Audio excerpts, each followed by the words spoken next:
Hello दोस्तों, तो कैसे हो यार आप लोग। आशा करते हैं आप लोग मस्त होंगे।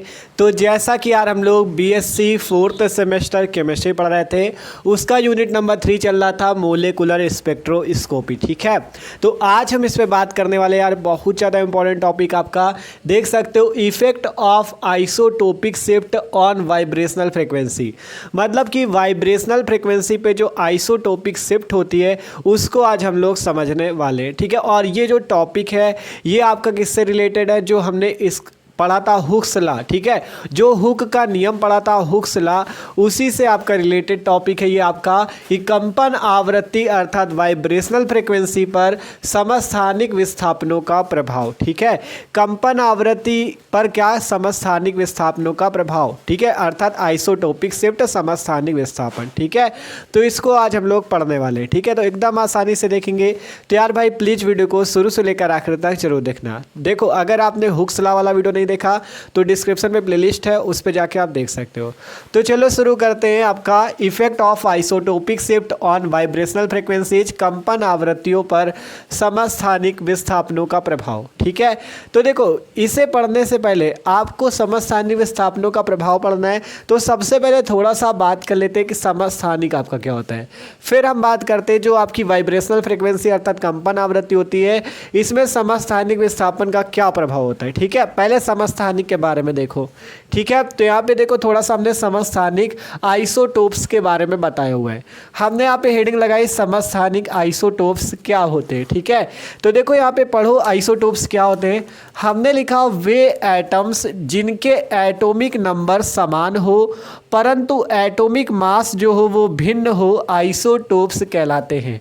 क्या लिखा है हमने, हमने लिखा है वे एटम्स अर्थात वे परमाणु जिनके एटॉमिक नंबर मतलब परमाणु क्रमांक समान हो परंतु एटॉमिक मास मतलब कि परमाणु भार भिन्न हो, आइसोटोप्स अर्थात समस्थानिक कहलाते हैं। वे एटम्स या वे परमाणु जिनके परमाणु क्रमांक समान हो तथा परमाणु भार भिन्न होते हैं अर्थात एटॉमिक मास भिन्न होते हैं, उन्हें हम लोग समस्थानिक आइसोटोप कहते हैं। ठीक है, जैसे एग्जांपल देख सकते हो यहाँ पे हाइड्रोजन के आपको आइसोटोप दिए गए, हाइड्रोजन के समस्थानिक दिए गए।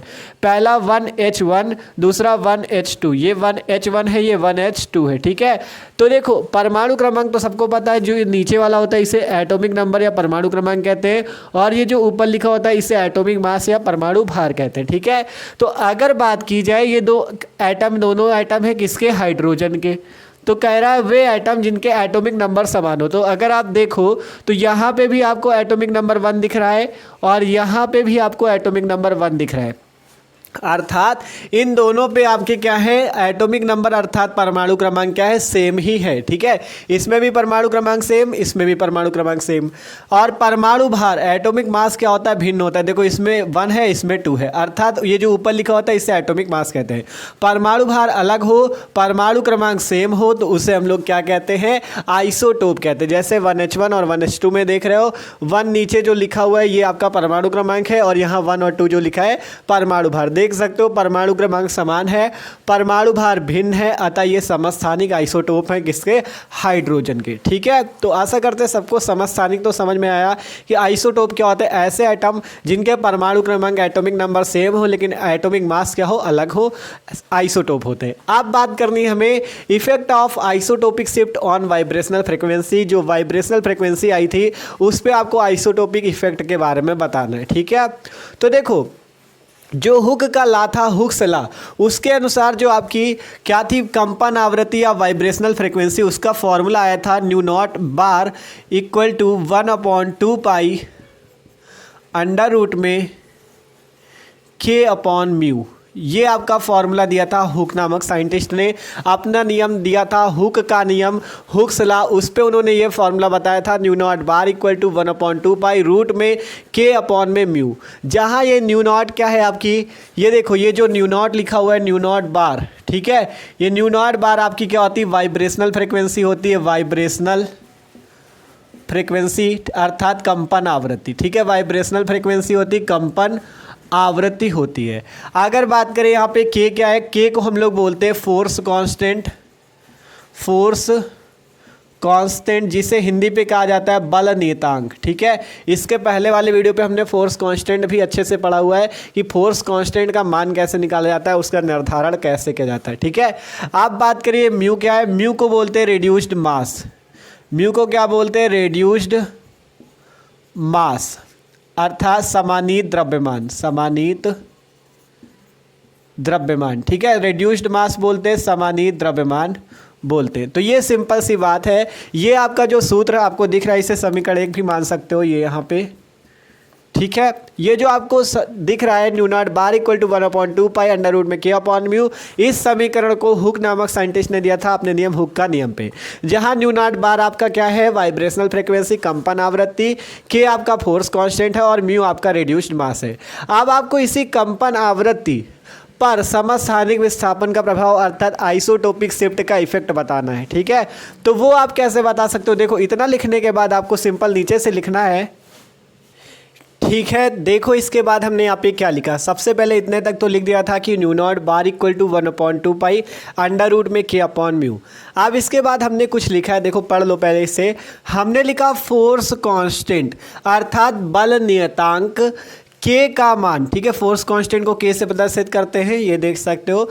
तो फोर्स कांस्टेंट के की वैल्यू या के का मान मॉलिक्यूल्स के भिन्न भिन्न आइसोटोप्स, मतलब अणुओं के भिन्न भिन्न समस्थानिक के लिए समान रहता है, जबकि रेड्यूस्ड मास का मान समान नहीं रहता। ध्यान से समझो क्या कह रहे हैं हम आपसे ये कह रहे हैं कि मान लो आपके पास क्या है, 2 आइसोटोप है किसके? किसी मॉलिक्यूल के। जैसे देखो कहा गया ना यहाँ पे कि फोर्स कांस्टेंट के का मान मॉलिक्यूल्स के भिन्न भिन्न आइसोटोप। मान लो आपका हाइड्रोजन फ्लोराइड HF, ठीक है, ये एक प्रकार का मॉलिक्यूल है कि नहीं? देखो एक क्योंकि मॉलिक्यूल आइटम से मिलकर बना होता है, मॉलिक्यूल अर्थात अणु जो होता है परमाणुओं से मिलकर बना होता है। एक इसमें हाइड्रोजन एटम है, दूसरा फ्लोरीन। ठीक है, अब बात करें ये जो HF है, इसके आइसोटोप किस टाइप से हो सकते हैं? पहला हो सकता है इस टाइप से, देखो 1, देखो H पे क्या होता है? 1H1 ऐसा होता है ना। ठीक है, 1H1 ऐसा होता है, देख सकते हो। तो इसका पहला आपका क्या हो जाएगा? यहाँ पर से इसका ऐसे होगा आइसोटोप, देखो यहाँ पे H और यहाँ पे 1, ठीक है, और फ्लोरीन यहाँ पे हो जाएगा 19। तो ये आपका पहला आइसोटोप होगा। दूसरा हो जाएगा 2HF19, ये दूसरा आइसोटोप हो जाएगा। इसको देखो ऐसा इसलिए लिखा गया, आप चाहो तो ऐसे भी लिख सकते हो। यहाँ पे जैसे 1H1 लिखा जाता है तो यहाँ पे 1 लिख लो, 1H1, यहाँ पे फ्लोरीन का परमाणु क्रमांक 9 होता है तो 1H1 और यहाँ पे 9F19 भी लिख सकते हो। ठीक है, मतलब जो नीचे लिखा होता है वो परमाणु क्रमांक होता है। जैसे यहाँ पे हाइड्रोजन नीचे 1 लिखा है तो 1 इसका परमाणु क्रमांक, फ्लोरीन पे यहाँ पे 9 लिखा है तो इसका परमाणु क्रमांक। और ये जो ऊपर लिखे होते हैं ये क्या होते हैं? परमाणु भार, एटॉमिक मास होते हैं। तो इसमें भी अगर देखोगे 1 यहाँ पे जैसे लिख दे, यहाँ पे 9 लिख दे, तो यहाँ पे अगर देखोगे तो नीचे वाला परमाणु क्रमांक होता है। तो कहा गया था समस्थानिक पे कि जिस पे परमाणु क्रमांक समान हो और परमाणु भार भिन्न हो उसे समस्थानिक कहते हैं। तो देख सकते हो यहाँ पे नीचे वाला परमाणु क्रमांक ये सेम है, ये भी सेम है, और ये सेम है, ये भी सेम है, अर्थात ये आइसोटोप है, लेकिन इनके परमाणु भार अलग अलग है। देख सकते हो इसमें 1 है, इसमें 2 है, इसमें 19, इसमें 19, इससे कोई दिक्कत नहीं। लेकिन इस वाले पे तो भिन्न है, अर्थात जब परमाणु भार भिन्न हो तो हम उसे समस्थानिक कहते हैं। ठीक है, उसे हम क्या कहते हैं? समस्थानिक कहते हैं। तो ये आपका एक मॉलिक्यूल है हाइड्रोजन फ्लोराइड, जिसके 2 समस्थानिक देख सकते हो, 1HF19, 2HF19। ठीक है, अभी आपको इसका आइसोटोपिक शिफ्ट भी हम आपको निकाल के दिखाएंगे, समस्थानिक विस्थापन भी आपको निकाल के दिखाएंगे। ठीक है, तो ये पहले समझ लो, ये एक मॉलिक्यूल है जिसके 2 आइसोटोप है, 1HF19, 2HF19। ठीक है, तो यहाँ पर से कहा गया था फोर्स कांस्टेंट। आप देखो ये जैसे मॉलिक्यूल है, इस मॉलिक्यूल के 2 आइसोटोप हैं, तो इन दोनों आइसोटोप के लिए के का मान जो होगा वो तो सेम होगा। दोनों मॉलिक्यूल, इसके लिए भी और इसके लिए भी के का मान जो होगा वो क्या होगा? सेम होगा। कहा गया समान रहेगा। लेकिन रेड्यूस्ड मास जो म्यू होता है, इसका मान जो होगा वो समान नहीं रहेगा। इसके लिए भी समान नहीं रहेगा, इसके लिए भी, मतलब दोनों के लिए इस समानीत द्रव्यमान, इसे जो आपका कहा गया था समानीत द्रव्यमान अर्थात रेड्यूस्ड मास। ठीक है, जो के की वैल्यू होगी वो देखो के का मान क्या होगा? समान होगा इन दोनों के लिए, दोनों आइसोटोप के लिए। लेकिन जो म्यू अर्थात रेड्यूस्ड मास या समानीत द्रव्यमान का मान जो होगा, इसके लिए भी अलग होगा, इसके लिए भी अलग होगा। जैसा कि यहाँ पे लिखा है कि फोर्स कांस्टेंट के का मान किसी मॉलिक्यूल्स के भिन्न भिन्न आइसोटोप, जैसे मॉलिक्यूल इसका एक आइसोटोप ये, एक आइसोटोप अर्थात एक समस्थानिक ये और एक समस्थानिक ये के लिए के का मान तो समान रहता है, लेकिन रेड्यूस्ड मास अर्थात आपका जो सामान्य द्रव्यमान म्यू होता है इसका मान समान नहीं रहता। ठीक है, इसका मान समान नहीं रहता। नीचे से लिखा माना दो समस्थानिक अणु ए एवं बी है। मान लिया हमने दो आइसोटोप मॉलिक्यूल, जैसे यहाँ पे ये दोनों है, एक ए मान लिया हमने और एक को हमने बी मान लिया। ठीक है, तो माना दो आपके आइसोटोपिक मॉलिक्यूल या समस्थानिक अणु ए एवं बी हैं जिसके फोर्स कांस्टेंट के है, जिसका फोर्स कांस्टेंट क्या है के, क्योंकि आपसे कहा गया था कि दोनों आइसोटोप के लिए के का मान सेम होगा, तो इसलिए हमने जिसका फोर्स कांस्टेंट क्या मान लिया, के मान लिया। एवं रेड्यूस्ड मास क्या हो जाएगा, रेड्यूस्ड मास तो अलग होगा, जैसा कि यहाँ पे कहा गया कि फोर्स कांस्टेंट अलग अलग हो जाएगा दोनों आइसोटोप के लिए, लेकिन रेड्यूस्ड मास जो होगा वो, ठीक है, मतलब के का मान सेम होगा और रेड्यूस्ड मास का मान अलग होगा। जैसे अगर ए और बी है तो पहले का म्यू ए हो जाएगा और दूसरे का म्यू बी हो जाएगा। ठीक है, मतलब सीधी सी बात यह है, कोई मॉलिक्यूल है उसके दो आइसोटोप या कितने भी आइसोटोप हो तो उसके लिए आपका क्या होगा, के का मान तो सेम होगा अर्थात फोर्स कांस्टेंट के का मान सेम होगा, लेकिन सामान्य द्रव्यमान रेड्यूस्ड मास का मान अलग होगा। जैसे यहाँ पे ए और बी आपके आइसोटोप है तो पहले का म्यू ए हो जाएगा, दूसरे का म्यू बी हो जाएगा। ये सिंपल सी बात है। ठीक है, तो आप देखो इसके आगे यहाँ पे समझते हैं। ठीक है, इसके आगे आप समझते हैं तो म्यू ए और म्यू बी हो जाएगा। आप देखो जैसे यहाँ पे ये आपका फॉर्मूला था nu not bar equal to 1/2 pi under root K upon mu. आप मान लो हमें इस पहले वाले आइसोटोप ए के लिए अगर निकालना हो तो यहाँ पर से क्या आ जाएगा, nu not bar A equal to 1/2 pi under root K upon में म्यू ए। ये आ जाएगा आपका किसके लिए, आपका न्यू नॉट बार ए के लिए, मतलब पहले वाले आइसोटोप ए के लिए, क्योंकि देखो कहा गया ये तो कंपन आवृत्ति वाइब्रेशनल फ्रिक्वेंसी है, न्यू नॉट बार ए हो जाएगा पहले मतलब ए वाले का। ठीक है, ए वाले मॉलिक्यूल के लिए। फिर यहाँ पे फॉर्मूला 1/2 पाई, के का मान तो सेम ही रहेगा तो के वैसा ही रहेगा, म्यू की जगह क्या हो जाएगा, म्यू ए। इसे मान सकते हो इक्वेशन नंबर 2, इसे मान सकते हो इक्वेशन नंबर 2। आप देखो इसी टाइप से जैसे ए का बना वैसे ही आप बी का भी बना सकते हो। यहाँ से हो जाएगा nu not bar B equal to 1/2 pi under root में के अपॉन में म्यू बी। ठीक है, के अपॉन में म्यू बी, इसे मान सकते हो इक्वेशन नंबर 2। ठीक है, इसे मान सकते हो इक्वेशन नंबर 2। तो सिंपल सी ये बात है, आपसे कहा गया था कि अगर कोई मॉलिक्यूल है उसके आपके दो आइसोटोप जो है मान लो ए और बी, तो उसके लिए आपका के का मान तो सेम होगा लेकिन सामान्य द्रव्यमान म्यू का मान अलग अलग होगा। देख सकते हो म्यू ए और म्यू बी। आप नीचे से यहाँ पर से लिखते हैं कि समीकरण 1/2 करने पर, नीचे से लिखते हैं समीकरण 1/2 करने पर, समीकरण 1/2 करने पर। ठीक है, मतलब समीकरण 1 में क्या करते हैं हम लोग, 2 का भाग कर देते हैं। समीकरण 1 ये है, ठीक है, ये आपका 2 पाई था। समीकरण 1 में 2 का भाग दे देते हैं तो देखो नीचे है न्यू नॉट बार ए और इसका भाग देना है तो नीचे आ जाएगा न्यू नॉट बार बी। ठीक है, इक्वल टू इधर है 1/2 pi under root K upon में म्यू ए और नीचे आ जाएगा 1/2 pi under root K upon में म्यू बी। ठीक है, देख सकते हो पहले समीकरण का दूसरे समीकरण में भाग दे दिएगा, मतलब सॉरी ये जो पहला समीकरण था इसमें किसका भाग दिया गया, दूसरे समीकरण का।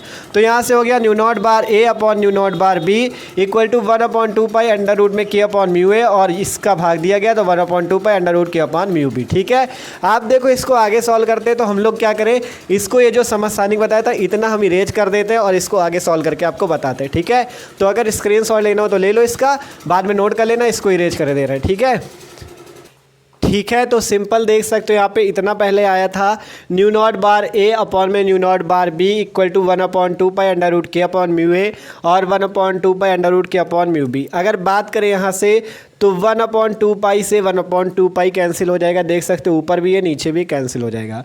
यहाँ पे देखोगे तो अंडर रूट के है, ऊपर भी अंडर रूट के है, नीचे भी, ये भी कैंसिल हो जाएगा। केवल बचेगा, देखो यहाँ पर से क्या वो लिखते हैं, यहाँ पे देखो यहाँ पे बचेगा ऊपर केवल 1 में अंडर रूट म्यू ए। ठीक है, और बचेगा नीचे 1 में अंडर रूट म्यू बी। ठीक है। जब इसे सॉल्व करोगे तो ये वैल्यू आएगी, देखो 1/2 से 1/2 कैंसिल, अंडर रूट के ऊपर भी नीचे भी कैंसिल, बचेगा केवल क्या, ऊपर बचेगा अंडर रूट 1/μ और नीचे बचेगा अंडर रूट 1/μb। अब ये अंडर रूट ये जो अंडर रूट μb सबसे नीचे दिख रहा है ये ऊपर चला जाएगा तो 1 से गुणा होगा, तो अंडर रूट μb और इस अंडर रूट μa आपका नीचे आ जाएगा। तो सिंपल सी बात कहें तो यहाँ पे केवल बचेगा अंडर रूट μb अपॉन में अंडर रूट μa, मतलब ये μb वाला ऊपर जाएगा और μa वाला नीचे ही रह जाएगा, तो यहाँ पर से आ जाएगा under root μb upon μa। ठीक है, तो ये सिंपल सी बात है। ठीक है, एकदम आसान था, देख सकते हो 1/2 से 1/2 अंडर रूट के इस अंडर रूट के ये μb ऊपर चला जाएगा तो μb अपॉन μa आ जाएगा nu not bar a upon nu nought b equal to. ठीक है, आप बात करें, देखो इतना आने के बाद इसे आपको मान लेना कौन सा समीकरण, देखो ये आपका तीसरा समीकरण था। ठीक है, और ये इसको मान लेंगे हम लोग चौथा समीकरण। ठीक है, चौथा समीकरण, तो nu not bar A upon nu not bar B equal to under root μb upon में μa। आप देखो यहाँ पर से दो केस आपके पास बनेंगे, दो केस बनेंगे, केस नंबर फर्स्ट बनेगा एक और एक केस बनेगा सेकंड, मतलब दो स्थितियाँ आपके पास बनेंगी। ठीक है, दो स्थितियाँ आपके पास बनेंगी, केस सेकंड। ठीक है, दो केस बनेंगे। देखो पहला केस क्या होगा आपके पास, पहला केस तो ये हो जाएगा आपका कि अगर आपका μa की वैल्यू, ये जो नीचे μa लिखा है इसकी वैल्यू अगर μb से ज़्यादा हो तो क्या होगा, और अगर μb ये जो ऊपर लिखा है इसकी वैल्यू अगर μa से ज़्यादा हो तो क्या होगा। ठीक है, पहला केस तो ये बनेगा कि μa की वैल्यू ज़्यादा हो μb से, दूसरा केस बनेगा कि μb की वैल्यू ज़्यादा हो μa से, तो क्या होगा। ठीक है, तो वो यहाँ पे देखते हैं। ठीक है, तो देखो यहाँ पे जब आपका μa ये जो नीचे की वैल्यू ये μb से ज़्यादा होगी, ये चिन्ह होता है ग्रेटर देन का, जिस तरफ ये होता है उसका मतलब होता है वो बड़ा है। ठीक है, तो μa अगर ज़्यादा हो μb से तो यहाँ पे क्या हो जाएगा आपका, ये जो आपका nu not bar A upon nu not bar B है इसकी वैल्यू 1 से कम आ जाएगी। क्या कह रहे हैं हम आपसे, अगर μa की वैल्यू μb से ज़्यादा होगी तो nu not bar A upon nu not bar B की वैल्यू 1 से कम हो जाएगी। कैसे, देखो समझो, मान लो हम μb की जगह रख दे 4 और μb की जगह रख दे 9। ठीक है, एग्जाम्पल के तौर पर μb की जगह 4 μa की जगह 9, तो यहाँ पर से क्या आ जाएगा अंडर रूट 4 अपॉन 9, एग्जाम्पल के तौर पे बात कर रहे हैं। ठीक है, मतलब b की वैल्यू क्या कर रहे हैं हम, कम रख रहे हैं और a की वैल्यू ज़्यादा। पहला आपकी स्थिति बता रहे हैं, देख सकते हो, अगर आपका μa क्या हो, ज़्यादा हो और μb कम हो, तो देखो यहाँ पे हमने μa की वैल्यू 9 रखी मतलब ज़्यादा, μb की वैल्यू 4 रखी मतलब कम।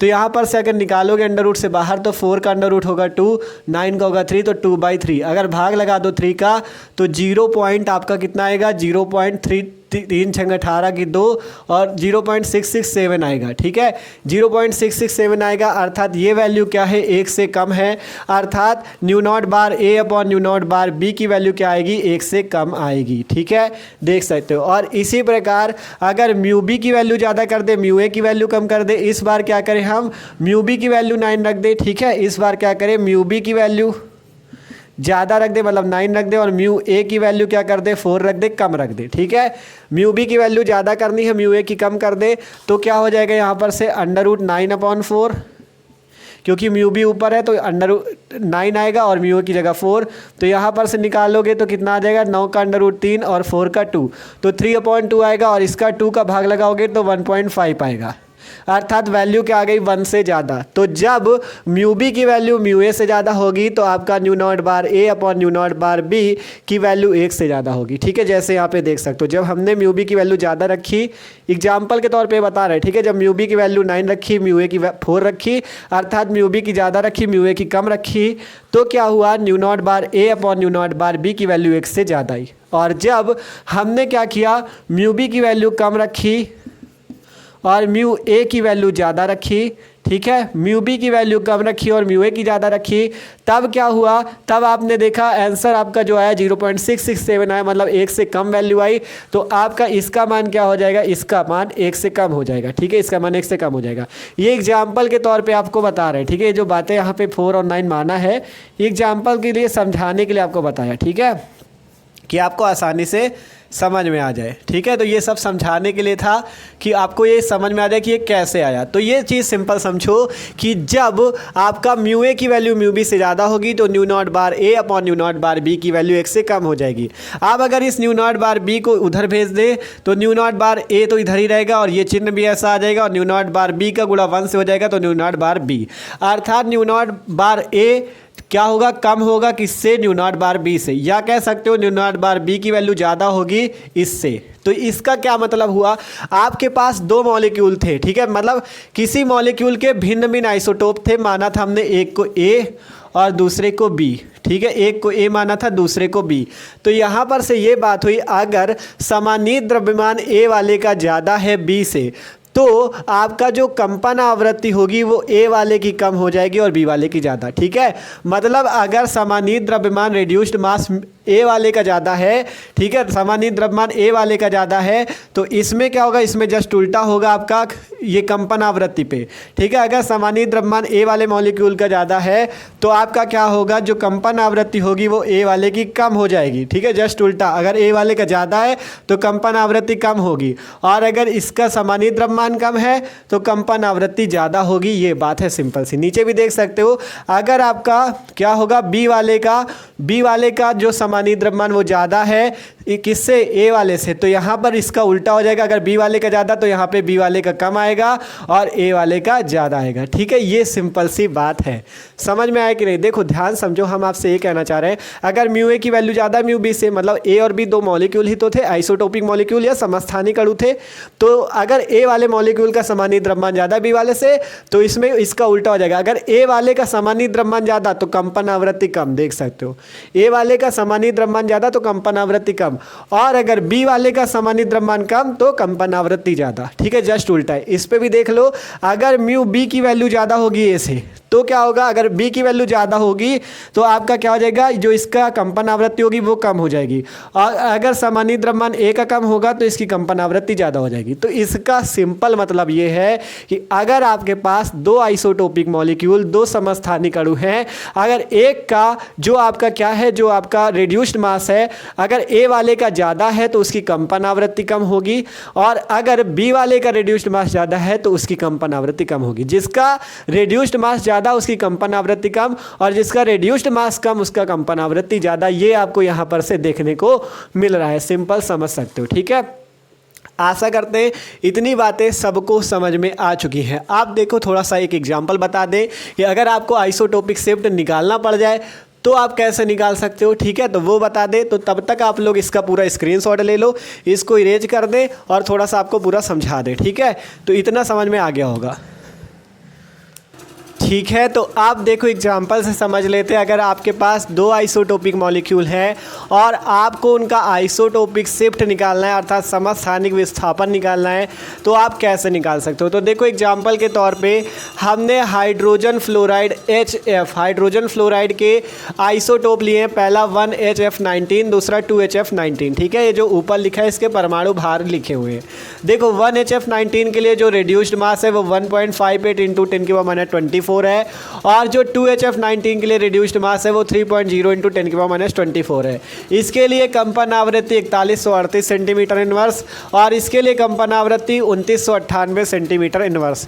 अब अगर आपको आइसोटोपिक शिफ्ट निकालने को कहा जाए कि आप क्या करो, आइसोटोपिक शिफ्ट समस्थानिक विस्थापन निकालो, आइसोटोपिक शिफ्ट निकालने को कहा जाए। ठीक है, अब अगर आपसे क्या कहा जाए, आइसोटोपिक शिफ्ट निकालने को भैया आप क्या करो, आइसोटोपिक शिफ्ट निकालो, तो आप कैसे निकाल सकते हो। तो देखो अगर आपको आइसोटोपिक शिफ्ट निकालना है तो सिंपल आप क्या करो, यहाँ पर से ये जो आपका मान लो इस वाले मॉलिक्यूल को हम बी नाम दे देते हैं, इस वाले को ए नाम दे दे, तो ये यहाँ से क्या हो जाएगा, न्यू नॉट बार ए, और ये क्या हो जाएगा, न्यू नॉट बार बी। ठीक है, तो अगर आइसोटोपिक शिफ्ट निकाला है तो कुछ ना करो, इस न्यू नॉट बार ए को न्यू नॉट बार बी से घटा दो, तो आपका सिंपल आइसोटोपिक शिफ्ट समस्थानिक विस्थापन निकल जाएगा।